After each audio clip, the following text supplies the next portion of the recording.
बिस्मिल्लाहिर्रहमानिर्रहीम अल्हम्दुलिल्लाहि रब्बिल आलमीन वस्सलातु वस्सलामु अला रसूलिल्लाह सल्लल्लाहु अलैहि वसल्लम रब्बिश्रह ली सदरी वयस्सिर ली अमरी वहलुल उक़्दतम मिन लिसानी यफ़क़हू क़ौली रब्बि यस्सिर वला तुअस्सिर वतम्मिम बिल खैर वबिका नस्तईनु या फ़त्ताहु रब्बि ज़िदनी इल्मन नाफ़िया बिस्मिल्लाहि दख़लतु व अलल्लाहि तवक्कलतु वनवैतु फ़ी नफ़्लिल एतिकाफ़ अल्लाहुम्मा सल्लि अला मुहम्मदिन व अला आलि मुहम्मद।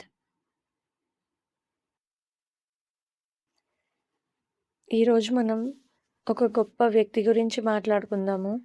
ఆయన పేరు చెప్పగానే మన హృదయంలో గౌరవం పెరుగుతుంది. ఆయన గురించి వింటే మన నాలుకపై దరూద్ వస్తుంది. ఆయన ఎవరో అల్హమ్దులిల్లా మనందరికీ తెలుసు.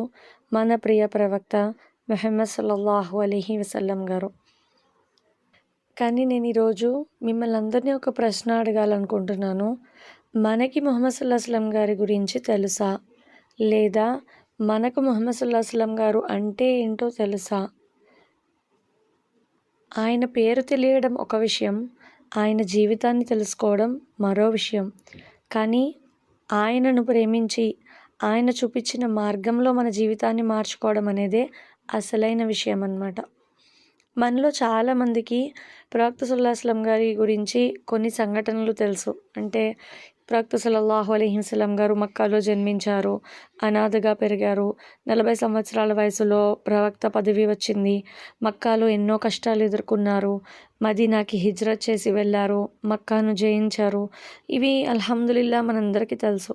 కానీ ఈరోజు మనం కొంచెం భిన్నంగా ప్రవక్త సల్లల్లాహు అలైహి వసల్లం గారి గురించి తెలుసుకోవడానికి ప్రయత్నం చేద్దాం. ముహమ్మద్ సల్లల్లాహు అలైహి వసల్లం గారు ఇంట్లో ఎలా ఉండేవారు, భర్తగా ఎలా ఉండేవారు, తండ్రిగా ఎలా ఉండేవారు, పిల్లలతో ఎలా మాట్లాడేవారు, భార్య కోపంగా ఉన్నప్పుడు ఎలా స్పందించేవారు, ఎవరైనా ప్రవక్త సల్లల్లాహు అలైహి వసల్లం గారిని బాధ పెట్టినప్పుడు ఆయన ఏం చేసేవారు, అల్లాహ్తో ఆయనకి సంబంధం ఎలా ఉండేది. ఈ ప్రశ్నలకు కనుక మనకి సమాధానాలు తెలిసినాయి అంటే ఇవి కంపల్సరీగా మన జీవితాన్ని కూడా మార్చగలుగుతాయి. ముహమ్మద్ సల్లల్లాహు అలైహి వసల్లం గారు మక్కాలో జన్మించారు. ఆయన తండ్రి పేరు అబ్దుల్లా. ఆయన ప్రవక్త సల్లల్లాహు అలైహి వసల్లం గారి పుట్టుక ముందే మరణించారు. అంటే ఈ ప్రపంచంలోకి ప్రవక్త సల్లల్లాహు అలైహి వసల్లం గారు వచ్చినప్పుడే తండ్రిని కోల్పోయిన బాలుడిగా వచ్చారనమాట. తర్వాత ప్రవక్త సల్లల్లాహు అలైహి వసల్లం గారి తల్లి ఆమినా కూడా మరణించారు ప్రవక్త సల్లల్లాహు అలైహి వసల్లం గారి చిన్న వయసులోనే. అయితే చిన్న వయసులోనే తల్లిదండ్రులని ఇద్దరినీ కోల్పోయారు. ఇక్కడ మనం ఒక విషయం ఆలోచించాలి. ఈరోజు మన జీవితంలో ఒక చిన్న సమస్య వచ్చిందనుకోండి, నాకెందుకు ఇలా జరిగింది, అల్లా నన్నే ఎందుకు పరీక్షిస్తున్నాడు అని మనం బాధపడుతూ ఉంటాం కదా. కానీ ప్రవక్త సల్లల్లాహు అలైహి వసల్లం గారి బాల్యాన్ని ఒక్కసారి గుర్తు చేసుకున్నామంటే కష్టాలనేది ఒక మనిషిని కూల్చేయాల్సిన అవసరం ఏం లేదు. అల్లా సుబ్హానహు వ తఆలా అతనికి మరింత గొప్ప వ్యక్తిగా మార్చాలి, తీర్చిదిద్దాలి అనుకున్నప్పుడు కూడా ఆ కష్టాన్ని ఉపయోగిస్తారు. ఖురాన్లో అల్లా సుబ్హానహు వ తఆలా ప్రవక్త గారితో అన్నారు, ఆయన నిన్ను అనాథగా కనుగొని ఆశ్రయం ఇవ్వలేదా సూరతు జుహాలో. అంటే నీ గతాన్ని నువ్వు మర్చిపోకు, అల్లా నిన్ను ఎలా నడిపించాడో గుర్తుపెట్టుకో అని అల్లా సుబ్హానహు వ తఆలా చెప్పారు ప్రవక్త సల్లల్లాహు అలైహి వసల్లం గారికి. మన జీవితంలో కూడా ఎన్నో కష్టాలు ఉండొచ్చు, కుటుంబ సమస్యలు ఉండొచ్చు, మన మాట ఎవ్వరూ వినకపోవచ్చు, లేదా మనపై అన్యాయం జరగచ్చు, లేదా మనకు నచ్చిన పరిస్థితులు రాకపోవచ్చు, లేకపోవచ్చు. కానీ ప్రవక్త సల్లల్లాహు అలైహి వసల్లం గారి జీవితం మనకి ఒక పాఠం లాంటిదన్నమాట. పరిస్థితులు మన విలువలని నిర్ణయించవు. అల్లాహ్తో మన సంబంధమే మన అసలైన విలువని నిర్ణయిస్తుందన్నమాట. ముహమ్మద్ సల్లల్లాహు అలైహి వసల్లం గారికి 40 సంవత్సరాల వయసులో అల్లా సుబ్హానహు వ తఆలా ప్రవక్తగా ఎంచుకున్నారు. కానీ 40 సంవత్సరాల వరకు కూడా ప్రవక్త సల్లల్లాహు అలైహి వసల్లం గారి జీవితం ఎలా గడిచింది అంటే, మక్కా ప్రజలు ప్రవక్త సల్లల్లాహు అలైహి వసల్లం గారిని అప్పటికే అల్ అమీన్, విశ్వసనీయుడు, నమ్మకస్తుడు అని పిలిచేవారు. అంటే ప్రవక్త సల్లల్లాహు అలైహి వసల్లం గారు చాలా నిజాయితీ గలవారు, నమ్మదగినవారు. ఎవరైనా వాళ్ళ వస్తువుని ప్రవక్త సల్లల్లాహు అలైహి వసల్లం గారి దగ్గర ఉంచితే భద్రంగా ఉంటుంది, సేఫ్ అని నమ్మేవారు. ఇది మనకి చాలా ఒక పెద్ద లెసన్ అనమాట. మనలో చాలామంది ఏమనుకుంటామంటే, నేను మంచి ముస్లిం అవ్వాలి అని అనుకుంటే చాలా నఫిల్ నమాజులు చదవాలి, ఎక్కువగా ఆరాధనలు చేయాలి, రాత్రంతా ఇబాదత్ చేయాలి, 3 రోజుల్లో ఖురాన్ ఖతం చేసేసుకోవాలి అని అనుకుంటాము. కానీ మరి మీరనుకున్నట్లుగానే ఇబాదత్ అనేది చాలా ముఖ్యం. కానీ మన మాటల్లో నిజాయితీ ఉందా? మన ఇంటి వాళ్ళు మనల్ని నమ్మగలరా? మన దగ్గర పెట్టిన రహస్యాన్ని మనం కాపాడుతున్నామా? ఎవ్వరూ చూడనప్పుడు కూడా మనం అల్లాహకి భయపడుతున్నామా లేదా? ఇవి కూడా ఇస్లాంకి సంబంధించిన విషయాలే. ముహమ్మద్ సల్లల్లాహు అలైహి వసల్లం గారి ప్రవక్త పదవి రాకముందే ప్రజల హృదయాల్లో ఆయన పట్ల విశ్వాసాన్ని సంపాదించుకున్నారు. అందుకే మనం కూడా ఆలోచించాలి, నా వల్ల నా కుటుంబానికి నమ్మకం పెరుగుతుందా లేదా భయం పెరుగుతుందా? నా క్యారెక్టర్ ఎలా ఉంది? నేను ఎంత నిజాయితీగా ఉంటున్నాను? నేను ఎంత బాధ్యతగా ఉంటున్నాను అన్నది. ప్రవక్త సల్లల్లాహు అలైహి వసల్లం గారు గారె హిరాలో ఉన్నప్పుడు జిబ్రాయిల్ అలైహిస్సలాం గారు వచ్చారు. ఇక్కడ అంటే చదువు అని ఆదేశించారు కదా, అక్కడి నుంచి ఒక గొప్ప బాధ్యత అనేది ప్రవక్త సల్లల్లాహు అలైహి వసల్లం గారి పైన ప్రారంభమైంది. అది కేవలం ముహమ్మద్ సల్లల్లాహు అలైహి వసల్లం గారి జీవితాన్నే మార్చలేదు, ప్రపంచ చరిత్రనే మార్చేసింది. లా ఇలాహ ఇల్లల్లాహ్ అనే సందేశం, ఒక్క అల్లాహ్ను మాత్రమే ఆరాధించండి, అల్లాహకు భాగస్వామ్యులని చేయకండి, మనిషిని మనిషిగా గౌరవించండి, నిజాయితీగా జీవించండి, అన్యాయం చేయకండి, పేదలను మంచిగా చూసుకోండి, అనాథల్ని ఆదుకోండి, స్త్రీలకు వాళ్ళ యొక్క హక్కు ఇవ్వండి, పొరుగు వాళ్ళని గౌరవించండి, దయ చూపించండి. ఇవన్నీ కూడా ప్రవక్త సల్లల్లాహు అలైహి వసల్లం గారు మనకిచ్చిన సందేశాలే. సంవత్సరానికి ఒకసారి మిలాదున్ నబీ వస్తే ప్రేమగా చాలా నినాదాలు చెప్పేసినంత మాత్రాన నిజంగా మనం మన ప్రేమని ప్రూవ్ చేసుకున్న వాళ్ళం కాలేము. లేదా 5 పూటల నమాజ్ చదివేసి రంజాన్లో ఉపవాసాలు ఉన్నంత మాత్రాన నేను ప్రవక్త గారి మార్గంలో నడుస్తున్నానండి అంటే సరిపోదు. ప్రవక్త సల్లల్లాహు అలైహి వసల్లం గారు నేర్పించిన మంచి అఖ్లాక్ని కూడా మనం నేర్చుకొని మన జీవితాన్ని మార్చుకోగలగాలి, అల్లాహకు నచ్చేలా మారగలగాలి.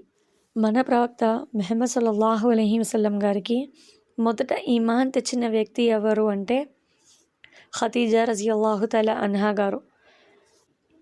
ఇక్కడ మనం ఒక గొప్ప విషయాన్ని నేర్చుకోవాలి. ప్రవక్త సల్లల్లాహు అలైహి వసల్లం గారు ఇంటికి తిరిగి వచ్చారు అన్నమాట. అప్పుడు ఆయన భయంతో ఉన్నారు. అప్పుడు ఖదీజా రజియల్లాహు తఆలా అన్హా గారు ఆయనను ఓదార్చారు. ఆమె ప్రవక్త సల్లల్లాహు అలైహి వసల్లం గారికి చెప్పిన మాటలు ఏంటి అంటే, మీరు బంధువుల్ని ఆదుకుంటారు, బలహీనులకి సహాయం చేస్తారు, పేదల్ని మంచిగా చూసుకుంటారు, అతిథులకు గౌరవం ఇస్తారు, సత్యం కోసం నిలబడతారు, అల్లాహ్ మిమ్మల్ని ఎప్పుడూ నిరాశపరచడు అని చెప్పారు. దీని నుంచి మనం తెలుసుకోవాల్సిన విషయం ఏంటంటే, ఒక మంచి మనిషి యొక్క అసలు వ్యక్తిత్వం అనేది అతని ఇంట్లో ఉన్న వాళ్ళకి క్లియర్గా కనిపిస్తుంది.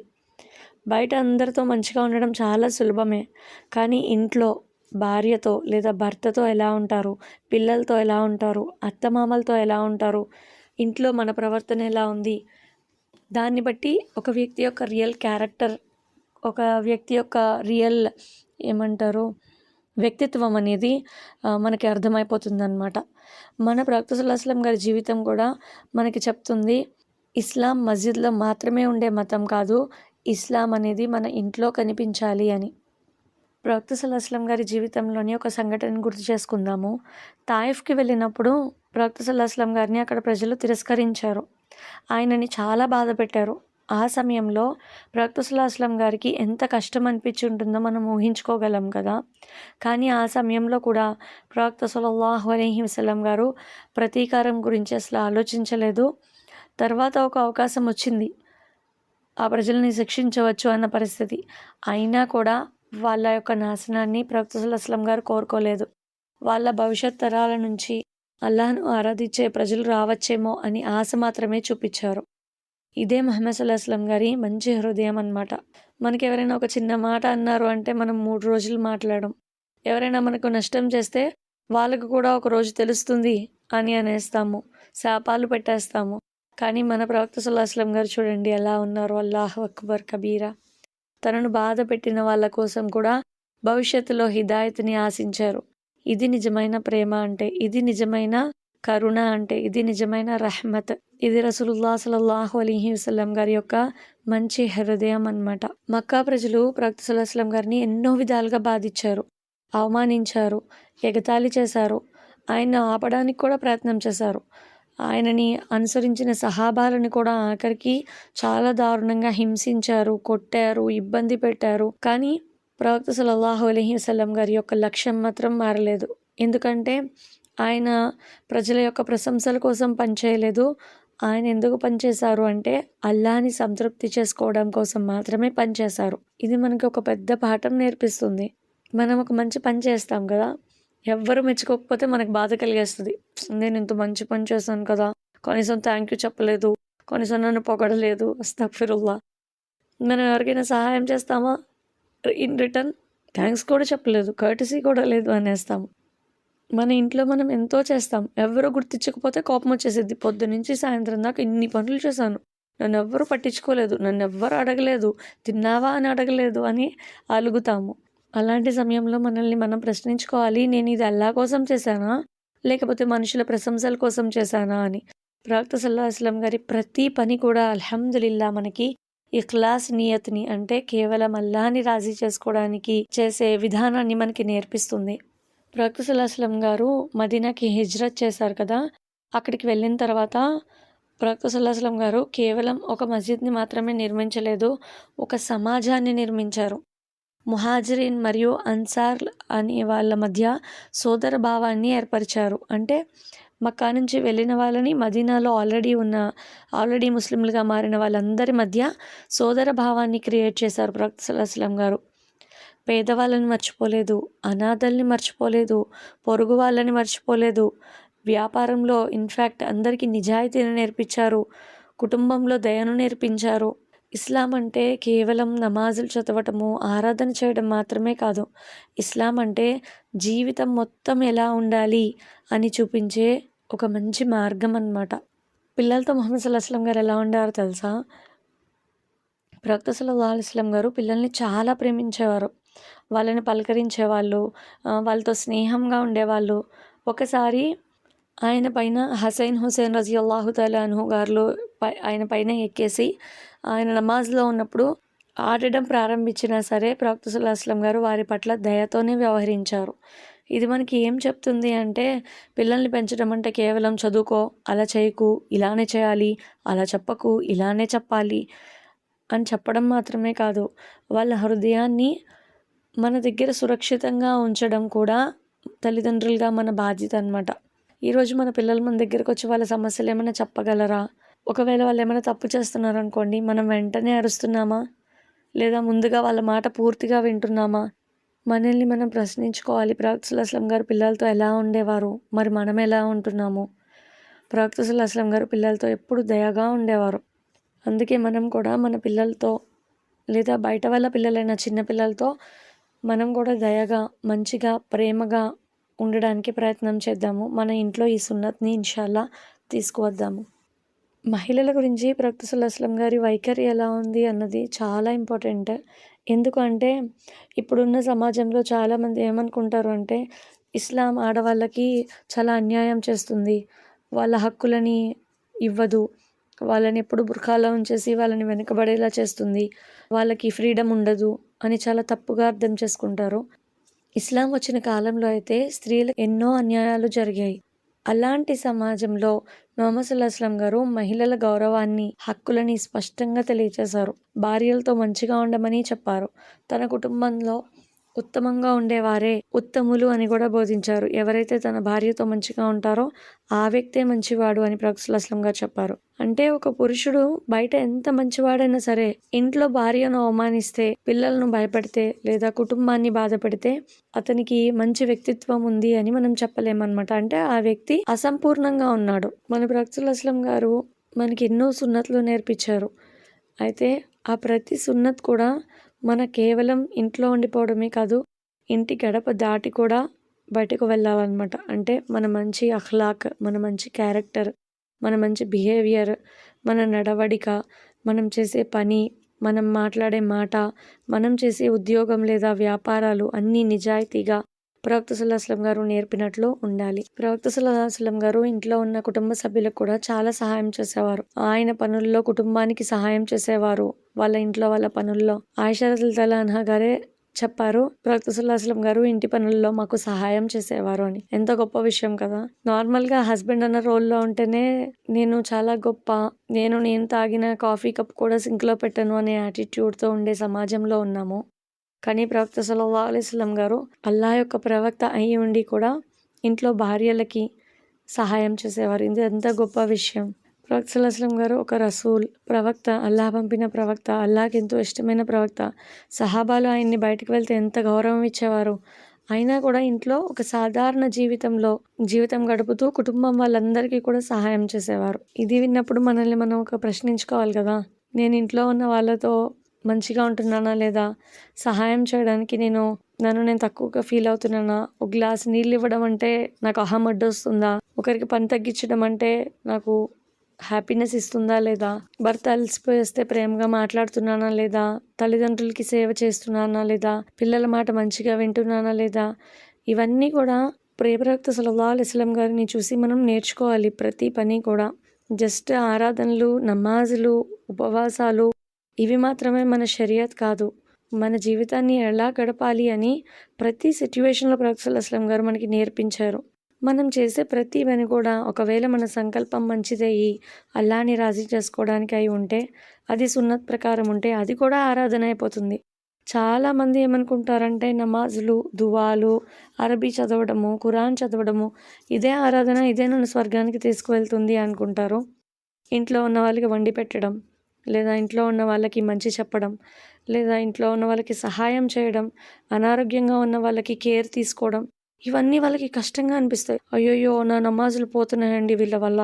అయ్యో! నా పిల్లలకి క్యారేజీలు కట్టి స్కూల్‌కి పంపిస్తూ ఉంటే నాకు ఇష్రాక్ నమాజ్ పోతుందండి అని చాలా తప్పుగా అర్థం చేసుకుంటారు దీన్ని. ఇవన్నీ కూడా మనం చేసే ఇంట్లో వాళ్ళకి చేసే సహాయాలు ఇవన్నీ కూడా ఆరాధనగా మారతాయి. ఎప్పుడు అంటే మన సంకల్పం సరిగా ఉండి, అల్లాహ్‌ని రాజీ చేసుకోవడానికి అయ్యుండి, తోటి ముస్లిం యొక్క హక్కులు అదా చేస్తున్నాను యా అల్లా నిన్ను రాజీ చేసుకోవడానికి అని అనుకుని, ప్రవక్త సల్లల్లాహు అలైహి వసల్లం గారి పద్ధతిలో ప్రతి పనిని మంచిగా చేశాము అంటే అది కూడా ఆరాధనే. కోపం వచ్చినప్పుడు ప్రవక్త సల్లల్లాహు అలైహి వసల్లం గారు ఎలా ఉండేవారు అనేది తెలుసుకుందాము. మన జీవితానికి ఇది చాలా అవసరమైన విషయం. ఎందుకంటే మనకు ఊరికే కోపం వచ్చేస్తది. కోపం మన ముక్కుపైనే ఉంటది. ఎవరు ఏమన్నా, ఎవరైనా కొంచెం డిఫరెంట్‌గా చూసినా సరే మనకి కట్టలు తెంచుకొని ఏర్లు పారుతదనమాట కోపం. అయితే కోపం రాకూడదా అంటే వస్తుంది. కానీ కోపం వచ్చినప్పుడు మనమేం చేస్తున్నాం? మనమేం చేయాలి? ప్రవక్త సల్లల్లాహు అలైహి వసల్లం గారు ఏం చేసేవారు? అవి తెలుసుకుందాం. మన ప్రవక్త ముహమ్మద్ సల్లల్లాహు అలైహి వసల్లం గారు కోపాన్ని అదుపులో పెట్టుకోవాలి అని మనకి నేర్పించారు. బలవంతుడంటే ఇతరులని ఓడించేవాడు మాత్రం కాదు, తన కోపాన్ని నియంత్రించగలిగిన వాడే నిజమైన బలవంతుడు అని ప్రవక్త సల్లల్లాహు అలైహి వసల్లం గారు చెప్పారు. ఇన్షాల్లా దీన్ని మనం ఒక్కసారి ఇంట్లో అమలు చేద్దాము. కోపం వచ్చిందనుకోండి, ఒక నోరు జారే మాట అనే ముందు ఒక్క నిమిషం ఆగి ఆలోచిద్దాం. వెంటనే తీర్పు చేసేయడం అలా చేయకుండా, వెంటనే రియాక్ట్ అయిపోకుండా కొంచెం సేపు నిశ్శబ్దంగా ఉండడానికి ప్రయత్నం చేద్దాం. వజూ చేసుకుందాం. అల్లాను స్మరించుదాం. అఊదు బిల్లాహి మినష్ షైతానిర్ రజీం చదువుదాం. ఎందుకంటే ఒక్క క్షణం కోపం కొన్నిసార్లు సంవత్సరాల సంబంధాల్ని కూడా నాశనం చేసేయగలదు. అందుకనే ప్రవక్త సల్లల్లాహు అలైహి వసల్లం గారు మనకి కోపాన్ని జయించడం నేర్పించారు. ప్రవక్త సల్లల్లాహు అలైహి వసల్లం గారు మక్కాని జయించిన రోజుని ఒక్కసారి ఊహించండి. ఏళ్ల తరబడి ప్రవక్త సల్లల్లాహు అలైహి వసల్లం గారును, ఆయన సహాబాలను బాధపెట్టిన వాళ్ళు ఇప్పుడు ఆ రోజు ఆయన ముందే ఉన్నారు. మరియు ప్రవక్త సల్లల్లాహు అలైహి వసల్లం గారికి అప్పుడు అధికారం కూడా ఉంది. అప్పుడు ప్రతీకారం తీర్చుకునే అవకాశం కూడా ఉంది. అయినా సరే ప్రవక్త సల్లల్లాహు అలైహి వసల్లం గారు ప్రతీకారాన్ని తీసుకోలేదు. ఆయన జీవిత లక్ష్యంగా కూడా దాన్ని చేసుకోలేదు. క్షమించే గొప్ప హృదయం కలిగిన వారు మన ప్రవక్త ముహమ్మద్ సల్లల్లాహు అలైహి వసల్లం గారు. మనల్ని మనం ఇప్పుడు ఒక ప్రశ్న అడుగుదామా? మనం మన ఇంట్లో ఎవరినైనా క్షమించడానికి సిద్ధంగా ఉన్నామా? వాళ్ళు నన్ను ఇలా అన్నారండి, ఆయన నన్ను ఇలా అనేసాడు, ఆమె నన్ను ఇలా అంది, నేను జీవితాంతం మర్చిపోలేను అని మనం పట్టుకునే వేలాడుతూ ఉంటాం. కానీ మన హృదయంలో అలా పాత బాధని పట్టుకుని ఉండడం వల్ల ముందు బాధపడేది ఎవరు? మనమే కదా. క్షమించడం అంటే జరిగింది కరెక్టే అని చెప్పడం కాదు. క్షమించడం అంటే మన హృదయాన్ని ద్వేషం నుంచి విడిపించుకోవడం అనమాట. అన్నెసరీగా అవన్నీ మనసులో పెట్టుకొని పెంచుకుంటే ఏమొచ్చిద్ది? గుర్తొచ్చినప్పుడల్లా మనం సఫర్ అవ్వడం తప్ప ఏముండదు. ముహమ్మద్ సల్లల్లాహు అలైహి వసల్లం గారు మనకి ఆ విశాలమైన హృదయాన్ని చూపిచ్చారు. క్షమించడం వల్ల ఎంత రిలీఫ్ ఉంటుంది, ఎంత మంచి ఔట్‌కమ్స్ వస్తాయి అని. కాబట్టి చిన్న చిన్న విషయాలకి భర్త పైన అలగడము, లేకపోతే భార్య పైన కోపం తెచ్చుకోవడము, రివెంజ్ తెచ్చుకోవాలి అని అనుకోవడము సరైన పద్ధతి కాదనమాట. ఇప్పటిదాకా ప్రొఫెసర్ అస్లం గారి క్యారెక్టరిస్టిక్స్ గురించి, అంటే ఆయన అఖ్లాక్ గురించి, ఆయన ఎలా ఉండేవారు, ఏంటి అని తెలుసుకున్నాం కదా. ఇప్పుడు ఇన్షాల్లా ప్రొఫెసర్ అస్లం గారి ఇబాదత్ గురించి తెలుసుకుందాము, ఆరాధన గురించి. మన ప్రొఫెసర్ అస్లం గారు ప్రజలతో ఎంతో దయగా ఉండేవారు.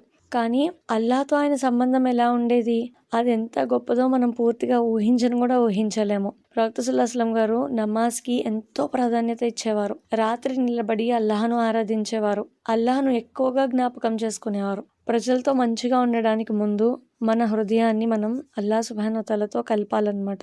అంటే మన హృదయం కనుక అల్లాహతో కనెక్ట్ అయ్యి ఉందనుకోండి, మనం కష్టాలు వచ్చినప్పుడు కృంగిపోము.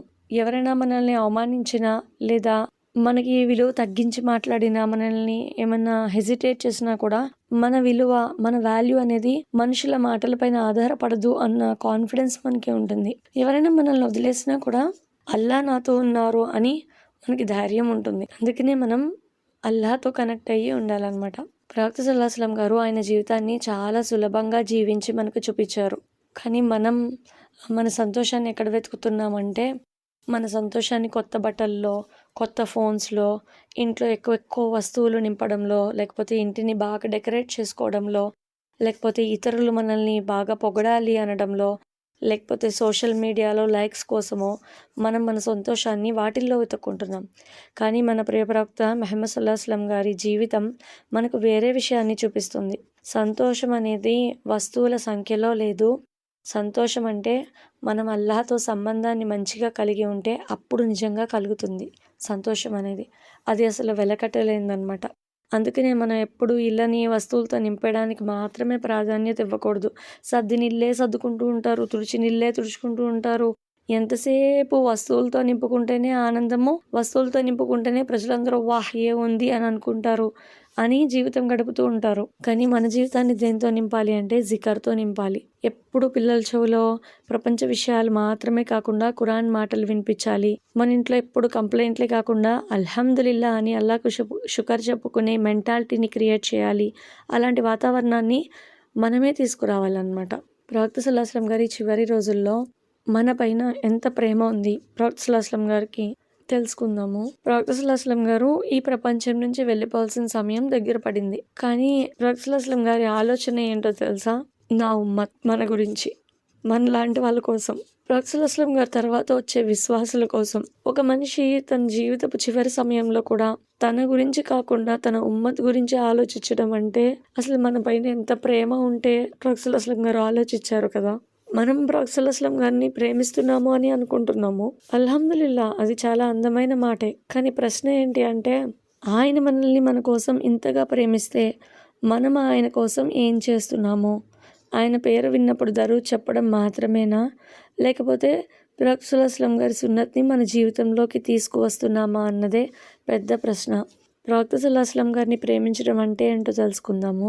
ప్రవక్త సల్లల్లాహు అలైహి వసల్లం గారిని ప్రేమించడం అంటే కేవలం ఆయన పేరు విన్నప్పుడు బాగా భావోద్వేగానికి గురైపోవడం, ఆయన పేరు వినగానే దరూద్ పంపించడం మాత్రమే కాదు. ఆయన ఇష్టపడిన జీవితాన్ని ప్రేమించడం, ప్రవక్త సల్లల్లాహు అలైహి వసల్లం గారి నిజాయితీని మన నిజాయితీగా చేసుకోవడం, ఆయన దయను మన దయగా చేసుకోవడం, ఆయన నమాజ్ పట్ల ఉన్న శ్రద్ధని మన శ్రద్ధగా చేసుకోవడం, ప్రవక్త సల్లల్లాహు అలైహి వసల్లం గారి కుటుంబంతో చూపిన మంచితనాన్ని మనం మన ఇంట్లో వాళ్ళతో చూపించడం, ప్రవక్త సల్లల్లాహు అలైహి వసల్లం గారి క్షమని మన హృదయంలోకి తీసుకురావడం, ప్రవక్త సల్లల్లాహు అలైహి వసల్లం గారు కోపాన్ని నియంత్రించిన విధానాన్ని మనం నేర్చుకోవడం, ప్రవక్త సల్లల్లాహు అలైహి వసల్లం గారు సాదా సీదా జీవనాన్ని గడిపిన విషయాన్ని అర్థం చేసుకొని మనం అలా జీవితం గడపడానికి ప్రయత్నం చేయడం, ఇది నిజమైన ప్రేమ. ఇన్షాల్లా ఇప్పటి నుంచి నా జీవితం మొత్తం పూర్తిగా మారిపోవాలి అని సంకల్పం చేసుకుందాము. ఇది విన్నాం కదా, మారిపోవాలి నేను అని అందరం సంకల్పం అయితే చేసుకుంటాము. కానీ ఒక్క రోజులో జీవితం అయితే మారిపోదు. ఒక్కో రోజు ఒక్కో సున్నత్తో ఇన్షాల్లా మన జీవితంలోకి మార్పును తీసుకురావచ్చు. ముహమ్మద్ సల్లల్లాహు అలైహి వసల్లం గారు కేవలం 1400 సంవత్సరాల క్రితం వచ్చిన ఒక మహానుభావుడు మాత్రమే కాదు, ఆయన చూపించిన మార్గం ఈ రోజు కూడా మనకి అవసరం. మన కుటుంబ సమస్యలకు కానివ్వండి, మన కోపానికి, మన అసూయకి, మన బాధలకి, మన భయాలకి, మన సంబంధాలకి, మన పిల్లల పెంపకానికి, మన ఆరాధనలకి, మన వ్యక్తిత్వానికి ప్రవక్త సల్లల్లాహు అలైహి వసల్లం గారి సున్నత్‌లో చాలా మార్గదర్శకత్వం ఉంది. అందుకే మనం జస్ట్ ముహమ్మద్ సల్లల్లాహు అలైహి వసల్లం గారు మా ప్రవక్త అండి అని చెప్పే దగ్గర మాత్రమే ఆగిపోకూడదు. మన జీవితం కూడా ఇలా చెప్పాలి. యా రసూలల్లాహ్ సల్లల్లాహు అలైహి వసల్లం మీరు చూపిన మార్గాన్ని అనుసరించడానికి నేను ప్రయత్నం చేస్తాను అని. అల్లాహ్ సుబ్హానహు వ తఆలా మన హృదయాల్లో ముహమ్మద్ సల్లల్లాహు అలైహి వసల్లం గారి పట్ల నిజమైన ప్రేమను ప్రసాదించుగాక. ఆ ప్రేమను కేవలం మన మాటల్లో కాకుండా మన ఆచరణలో చూపించే భాగ్యం ఇవ్వుగాక. ఆమీన్. రబ్బనా తకబ్బల్ మిన్నా ఇన్నక అంతస్ సమీఉల్ అలీం వతుబ్ అలైనా ఇన్నక అంతత్ తవ్వాబుర్ రహీం బిరహ్మతిక యా అర్హమర్ రాహిమీన్. జజల్లాహు అన్న ముహమ్మద్ సల్లల్లాహు అలైహి వసల్లం మహ్వా అహ్లుహు. అల్హమ్దులిల్లా. ఈరోజు మిలాదున్ నబీ అని ప్రవక్త సల్లల్లాహు అలైహి వసల్లం గారి గురించి కొన్ని మాటలు విన్నాం కదా. దీన్ని ఎండ్ చేసేటప్పుడు మనల్ని మనం ఒక్క ప్రశ్న అడిగిదాము. నేను ముహమ్మద్ సల్లల్లాహు అలైహి వసల్లం గారిని ఎంతగా ప్రేమిస్తున్నానని కాదు, దానికంటే ఇంపార్టెంట్ క్వశ్చన్, నా జీవితంలో ముహమ్మద్ సల్లల్లాహు అలైహి వసల్లం గారి యొక్క ఏ ఒక్క సున్నత్ రేపటి నుంచి కనిపించబోతుంది? ఒక్క మార్పు చేయండి. రోజుకు ఒక్క సున్నత్ నేర్చుకోండి. చిన్న మార్పు అయినా సరే చేయండి, కానీ నిజమైన మార్పుగా మార్చుకోండి. ఎందుకంటే ప్రవక్త సల్లల్లాహు అలైహి వసల్లం గారిని ప్రేమించడం అంటే ఆయన గురించి వినడం మాత్రమే కాదు, ఆయన చూపించిన మార్గంలో నడవడానికి ప్రయత్నం చేయడం. అల్లాహ్ సుబ్హానహు వ తఆలా మనందరికీ చెప్పి వినే కంటే ఎక్కువగా ఆచరించే అదృష్టాన్ని, భాగ్యాన్ని కల్పించుగాక. ఆమీన్. సుబ్హానల్లాహి వబిహమ్దిహి సుబ్హానకల్లాహుమ్మ వబిహమ్దిక అష్హదు అల్లా ఇలాహ ఇల్లా అంత నస్తగ్ఫిరుక వ అతూబు ఇలైక్. అస్సలాము అలైకుం రహ్మతుల్లాహి వబరకాతుహు.